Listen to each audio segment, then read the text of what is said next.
If you are anything like me and you're thinking there's a lot of ways out there to get in shape, and this is not one of them, and you got a home here. Welcome to the Go Show, celebrating all things outdoors in this beautiful outdoor playground of a state, nation, and world that we live in. And now it's like having a new toy.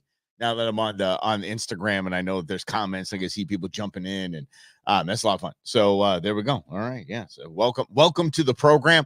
I have for several years, and I think that everybody in my current state, and that is half a century year old. I'm almost 50 years old.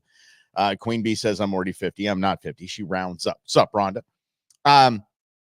Has thought, okay, something second half of life, I better stay in some sort of shape. I do want to live quite a long time, but not that long of a time. I don't want to be one of those, Willard Scott, say happy 100th birthday to Mike in Goodyear. No, I'll be long gone by then. But I do want to have a solid, maybe a decent end of life. So I'm trying to think about ways to get in shape, and I've done it several times in the past, kind of yo the up and down as we get into our years. But I saw this article and I thought, holy sweet baby, why is Queen Bee calling me right now? It had to have been a butt dial. I hope it is. So I thought, okay, this is the last thing you need to do to get in shape. And I'm going to say the world record has been broken for the speed distance for the Appalachian Trail. The Appalachian Trail is 1,000 miles, and a woman has done it in 42 days or 41 days, I believe. And training for that, doing that, no. And we're about to learn. As Queen Bee has gotten me into hiking. Oh, by the way, and now that Rhonda's here, a big shout out and a rest in peace to the great Fernando Valenzuela. Fernando Valenzuela of Dodgers World Series fame and Cy Young fame has passed away, I believe, at age 63. How sad is that, right? Yeah, Fernando Valenzuela. But his name lives on, and Fernando Tortosuela, who is currently acting like a complete moron because he's about to go into brumation, which is a form of hibernation. And he's running around looking for the ladies, if you know what I mean. But he's doing it in my backyard. No ladies. Lo siento, Fernando. No chicas back here, homie. But he's done that. He's climbing up into bushes as a tortoise. It's amazing. Know where to find him because he ain't getting out of that bush for a while. Holy cow. Anyway, a friend of mine said when we were watching an Ironman event, because a friend of ours is a triathlete, Ironman kind of guy, does the, not the pro circuit, but, is whenever he can, he does that. A buddy of mine looked at me as we watched people coming through the finish line and their legs are wobbling like this, doing one of these things. That you could, and I've said this to 3 doctors and they've all agreed with me. You can smoke an entire case of cigarettes end to end, and it's better for your body than what those people are doing right there. And they're supposed to be the peak of health and fitness. Nope. You crushing your body doing that. And that's why for years and years, I'm like, I don't want to hike. I don't want to hike. Hike just seems like, you're just walking outside. And because I do enough of that when I hunt, right? I do enough of that. I do a lot of that when I hunt. You just put it, but I have a rifle over my shoulder. That's about it. I hike, but I call it hunting, which is basically hiking with firearms in a lot of cases, especially here in Arizona. But let's get to this story because it is very interesting to me that somebody would do something of this nature for the most obscure amount of fame, or I did it. This has to be something personal, because Tara Dower, she finished at 53 miles a day. She did the 2,197 mile trail, and she did it in 41 days. That's 53-ish miles a day. 53-ish miles. You think you're getting your steps in? Think you're getting your steps in, do you? No, let's see what I'm at today, because I walked Ozzy and all that, so I'm at 7,000 steps today. 7,000 steps is roughly 3.5 miles. I've got 50 more to go today for 41 straight days to do what Tara Dower did. Okay. But here's what caught my eye in that. Not just that, I started hiking. I'm probably going to hike this weekend. Hopefully going to hike this weekend. Queen Bee's listening. So are we? I think we are. I enjoy it. It's fun. It's getting fun. And as my body gets in better shape, it's becoming more fun. But this to me seems like why? It's not Tara Dower set the Appalachian Trail speed record to raise $1 million for breast cancer research or something like that. Nope. Just did it to do it. And she had a team helping her do it. I can't. Usually people, the average, apparently it's 6 months of camping to do this entire thing, because you've got to go up a certain amount of time. Basically, it's 2,189 miles and 4,600 feet of vertical gain. You're going uphill the whole time. This is absolutely stunning to me, is what she pulls off. But here's the deal. I ask you right now, put it in the comments if you remember. Do you remember her name? I've just said it 3 times at the beginning of the show. Do you remember her name? No. Doing this for not even obscure fame, the record is now being now Rhonda says this: as a former sprinter, I never wanted to run further than 200 meters. There we go with the metric system. Between you and Greg, I tell you, 200 meters. I did a few 5K runs. My son is a distance runner and says ultra runners are insane. Distance runners are insane. I'm sorry. Might want to have your boy checked. I kid because I love. But holy mackerel, like Rob, one of my best friends in the world, was a cross-country runner. My nephew is a long-distance runner, cross-country runner. I don't know if he's the ultra-marathon kind of guy. I will see if I can find it. There was actually a kind of a dude perfect vibe, but they made this giant treadmill that you're basically made to fall down. Like, you can fall down, it's totally okay, and it's very cushy. But it runs at the pace of the world record marathoner, the dude from Kenya or Botswana or wherever he's from. And it was almost like 13 miles an hour. Like, he kept that sustained pace, and these people could keep up with it for like a quarter mile, and then boom, they're done. They're gone. Yeah, it's absolutely insane to me. But I want you to hear what this gets so much crazier. And this is probably one of the heights of getting outdoors. Like, this is what this show's all about.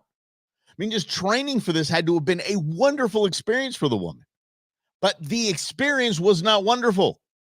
She would wake up in the morning and have one of her staff members that cooked, or team members or whatever, that cooked breakfast the night before, hand feed her while she was putting on her tape, her socks, and her shoes. She would be fed at 3 a.m. Here, just keep eating, keep eating, keep eating. She had people sit along X amount of miles throughout the entire day. Every single time she stopped, she drank an entire protein shake. This is absolutely crazy to me, because it gets so much worse. So the pace that she kept up, it's absolutely wild to me. Okay. So she gets into a little, run less, rest more. Yeah, we get the whole thing. She had to deal with sleep deprivation. Check this out. She said she was dealing with almost debilitating, ready? Hallucinations. First hallucination I have, I'm like, well, okay, that's my body saying, dude, it's time to just pack it in. It's something. Speed record, not that important. Because again, can you say her name? No. I forget her name. It's Tara something. Okay. How about this? She said, I would see lions. I would see dogs and a white cat. She doesn't own a white cat. I saw this is where I pack it in right here. I saw a little devil sitting on a log. I saw a little devil sitting on a log. I saw a person hanging from a tree. These were terrifying and sometimes debilitating hallucinations. Stop. Really stop. The little workout, like walking Aussie in the morning, walking him at night, doing my little kettlebell thing that I do, is better for my body. I'm getting in better shape than this woman. Her body is screaming, stop this, please. Sometimes she would sleep for a minute or two on the trail, known in the ultra world, as Rhonda was pointing to, as a dirt nap. So we're clear. Us in the outdoor world, especially us hunters, dirt nap is completely different thing. I don't know if they borrowed it from the hunting world or we borrowed it from the ultra world, but dirt nap means you've gone bye-bye. You have expired. When I shoot an elk, it's elk's taking a dirt nap. Wow. Okay. Sleep for a minute of trail. She said, I wish there was a fancier trick, but I knew it was going to stink. It was going to stink, and that's just how it was going to be. And you're just going to be tired, and you've got to just keep on moving safely. Sweetie, you are not moving safely. Again, I encourage everybody, get out and hike, get outside, do your thing, train for something, train for a 5K, any of that kind of stuff. This 2,000-mile journey, 53 miles a day, is absolutely insane. Yes. So I was getting most of the night hiking done in the early morning hours. Yeah, because you took off at 3. Noting that it was typically a combination of overnight hiking without sleep that resulted in the worst hallucinations. Well, yeah, it's good to be self-aware, sweetie. Oh. She said she went 129 miles over 2 days with only 23 minutes of sleep. She said, I did have one really bad hallucination in the last 30 miles, as if the devil on the log and somebody hanging from the tree is not a bad hallucination. She does not say what the bad hallucination was, but she did have a crew.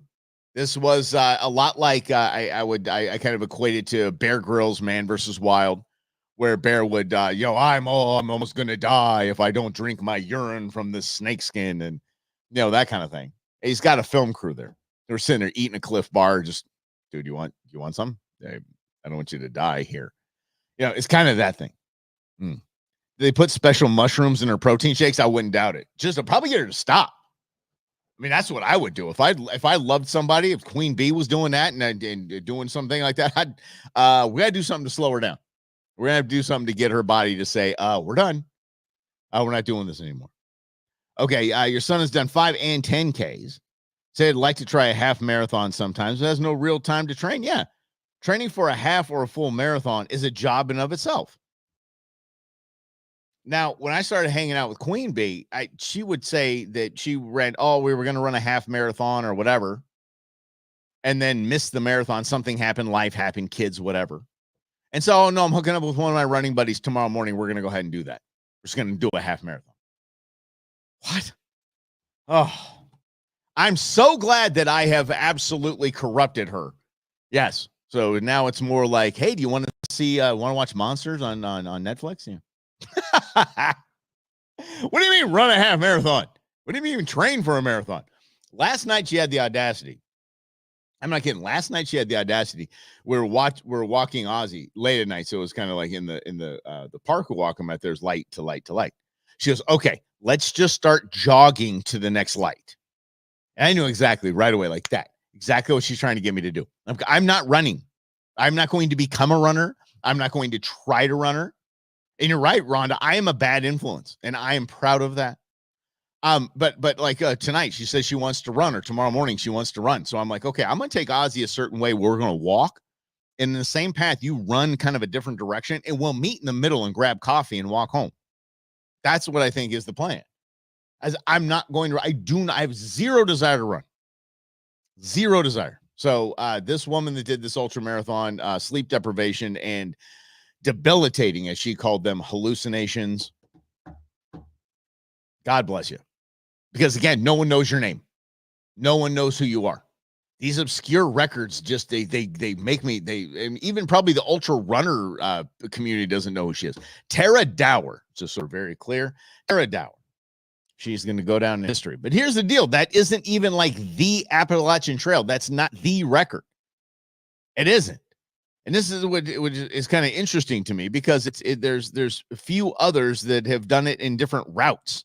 Long distance hiking trails into the mainstream. 2015 ultra runner, again, here we go, Scott Jurek, ran the Appalachian Trail 46 days, 11 hours and 20 minutes, breaking the previous record by Jennifer Farr Davis. The record didn't last long. So somebody shaved 10 hours of that off that the following year. And there's a different route that you run it. If you take a southern route or northern route, it's even not the fastest as a female. I don't even know how it works. I will tell you this. There is a documentary about the man who free climbs. It's called Free Solo. I mean, did you see this? I'm going to get this guy's name because I should know this guy's name, because I think it's an amazing thing. Free Solo is about Alex Honnold. He free climbed without any ropes, anything, no nets, no nothing, no help, nobody. One of the toughest climbs in Yellowstone. And to me, that is the greatest athletic feat ever. Ever. Free solo literally is the greatest physical sports athletic anything feat that has ever happened. Yes. Free El Capitan is what I did. El Capitan and Yosemite. That's what I meant to say. I know it's Yosemite. We call it Yosemite. I used to live my father used to live in the area. They go call it Yosemite. But that to me, I had to go look up the guy's name. I knew they did a documentary about it called Free Solo, and literally the greatest outdoor athletic feat in the history of outdoor athletic feat is what that guy did, is free climb El Capitan. There's no more dedicated mental exertion, just forget fear, trust in everything that you've done, your training, trust in all of that. And the guy wasn't like a super yoked guy, like super strong, but he trained everything that he needed to train to do that. He's a freak of nature. But really cool to see, but nobody knows who he is. Everybody probably see him and go, oh yeah, you're the guy from the documentary. Don't know his name. Yeah. Yeah, and Lynn, I'm the same with you on that, buddy. Yeah, let's see. Yeah, there you go. Seeing people run makes me think how bad their knees might be. Oh my God. Yeah, same with me. I woke up this morning just to take the dog for a walk, and I'm like, ooh, my Achilles are tight. Like, things are tight. If I started running at any point within the 2-mile walk with the dog, I would have pulled something. So, and then my knees would have just been crack, crack, crack, crack, crack, crack. Yeah. It sounds like Rice Krispies if I do a squat. So I don't even want to deal with that. But anyway, I do encourage you to get out and at least walk, ride, whatever, if you want, if you hover around and be on a scooter, if you're in a wheelchair, just get outside and roll around. I do like that, but man, 5K's okay. 5K's what, 3.5 miles ish, give or take. Again, I don't know the metric system. I'm Merkin. The 3.5 miles. That's the difference between me and Queen Bee's house. So I've walked that several times, rode the bike that several times. So I think I could jog-ish it if I had to. Like if somebody said, you have to do a 5K, I probably could pull it out. Oh yeah. Dude, seriously. Oh, 3.1 miles. Okay. So it's a little more than a 5K from here to there. So that makes me feel better because I can walk a little bit of the way. Like I won't be walking most of the way anyway. Yes, and I know so many veterans, and Rhonda said her Marine hubby can attest to the knees. Telling you. Oh, here we go. See? This is what I get from Queen. This is good enough. Yeah, this is what I get. Nope. Not going to be running. Not running one little bit. Let's get to this. So you can actually train forever and do everything the right way, following the science of the body and nutrition and all of that, and still get to the peak of everything. You are at the height of it all, and you're hallucinating seeing little devils on lawns. The protein shake is something that I wanted before I get to redneck ingenuity. The protein shake is what I want to focus on a little bit. Here's the deal. No. I think she said get him, Queen Bee, but she ain't going to get me on that one. No way in the world. Anyway, do you know what protein starvation is? Protein starvation and people that train just eating protein and high protein things. Like a friend of mine who used to be my doctor, he's a family doctor, so I consider him a friend, died training for a triathlon because he was obsessed with essentially just his protein. A doctor died of protein starvation. Basically became anorexic, his body just shut down, done. So if you're like in a survival situation, watch those shows Alone, things like that. If they knock down a bear, they knock down a deer, they knock down an elk, maybe not a bear, but a deer or an elk, something like that, a moose. There's not a lot of fat there. They can die of eating just that. Just their body will wilt away. It's kind of like Atkins on steroids, right? You need fat, and a lot of fat. My buddy runs triathlons, so used to rely on what do they call it, carb paste, like basically just a tube of stuff you squeezing in your mouth, like a Go-Gurt. A Go-Gurt for really motivated people.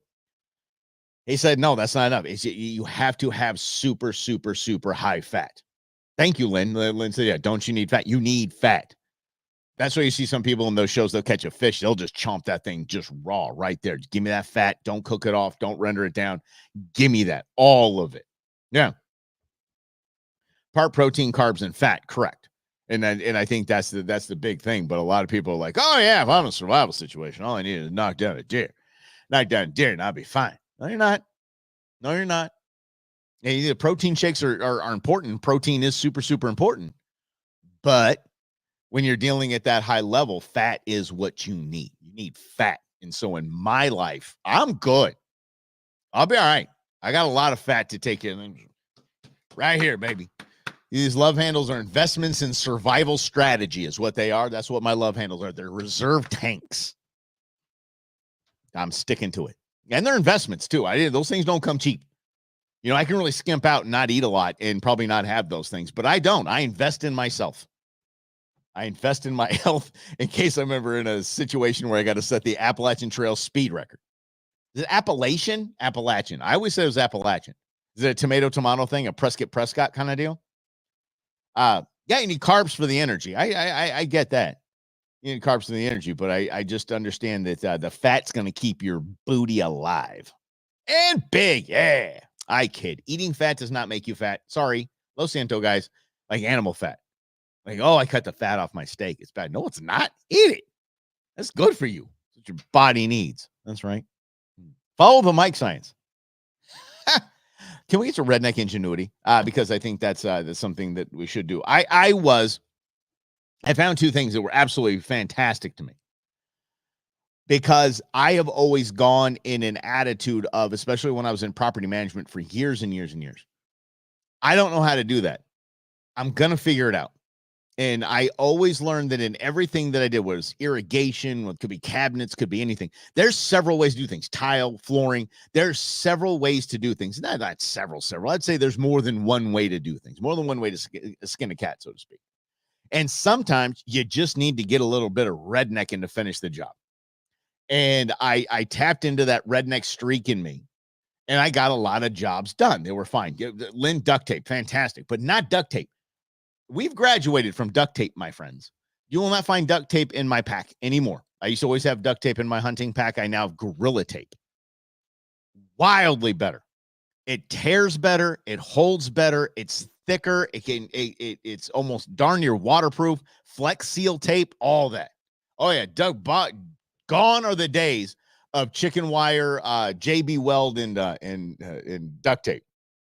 Though JB Weld is gangsta. I'm going to use JB Weld to put fishing rod holders on my Canyon cooler that's going to go on my paddleboard. Mm-hmm. See, that's true.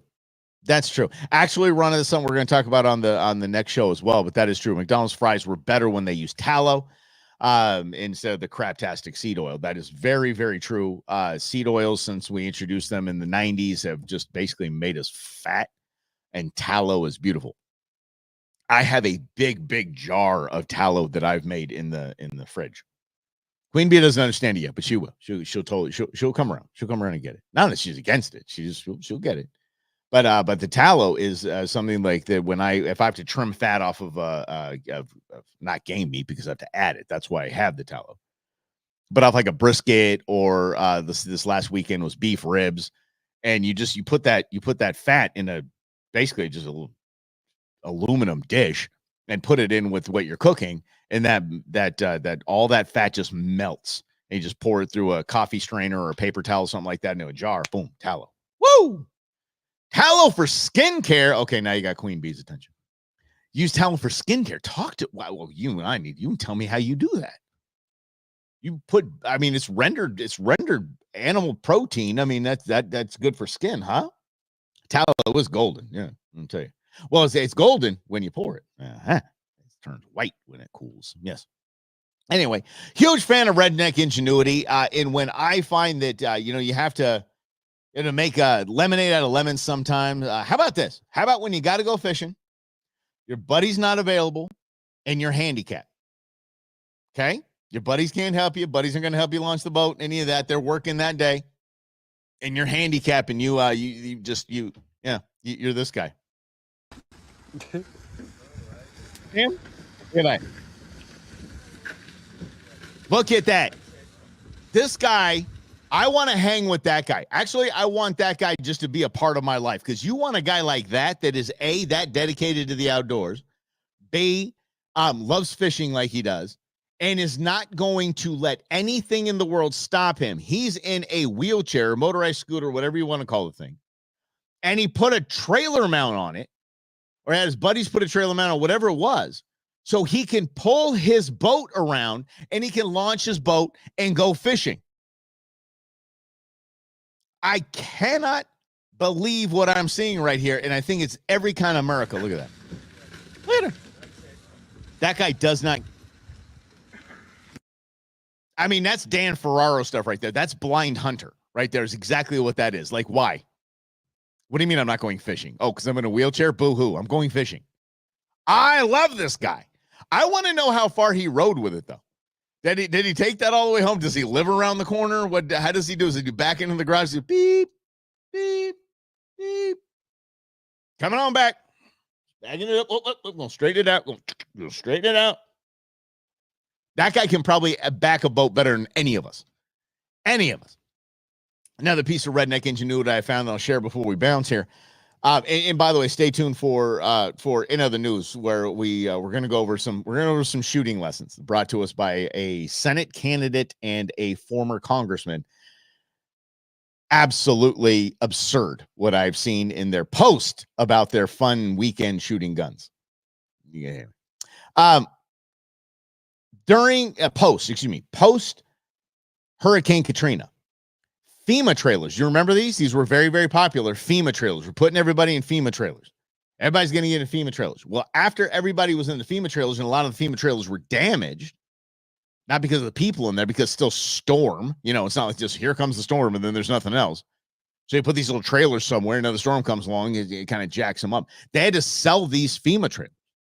And I don't know if you understand that you can go on to government websites and get things pretty damn cheap. Pretty damn cheap. Because they just have a list. Hey, buy this. FEMA trailers, I'm talking like for like $500-$600. One of the crazes around the Midwest was buying FEMA trailers for ground blinds. Because you can put a lot, and you can put a fridge in there, chairs in there, put a TV in there if you want. And understand, when you hunt big game in the Midwest, it's not hunting. It's like I said, it's like going to Blue Rooster. It's grocery shopping with firearms is what you want, or wall decoration with firearms. This guy takes it to a new level. No FEMA trailers to be had, or he didn't know about the FEMA trailers. But I am so envious of this deer blind, this deer stand that he built. Here we go. Bud Light presents Real Men of Yes, it's a Genius. minivan. Nobody's making fun of my minivan. Nobody's making fun of my minivan. Men of Genius. Real men of genius.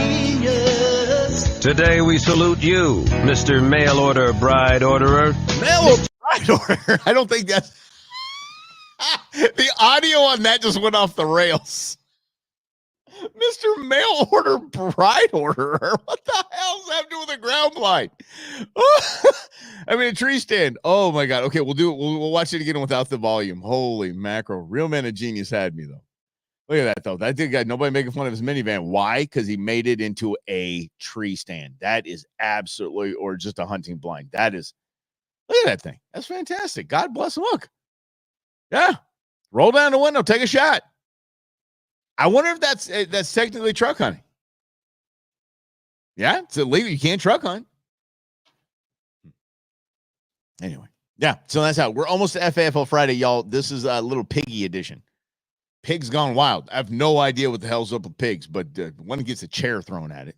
That's going to come up on the next FAFO Friday. But tomorrow, we have an interesting show that I want to talk about as we're moving towards an election, not getting political, but wanted to show you what both candidates, are saying about the campaigns are saying about the future of conservation, gun ownership, and public land use. So it's very, very important. So we'll talk about that mañana right here on the Go Show, celebrating all things outdoors in this beautiful outdoor playground of a state, nation, world that we live in. Have a great day, everybody.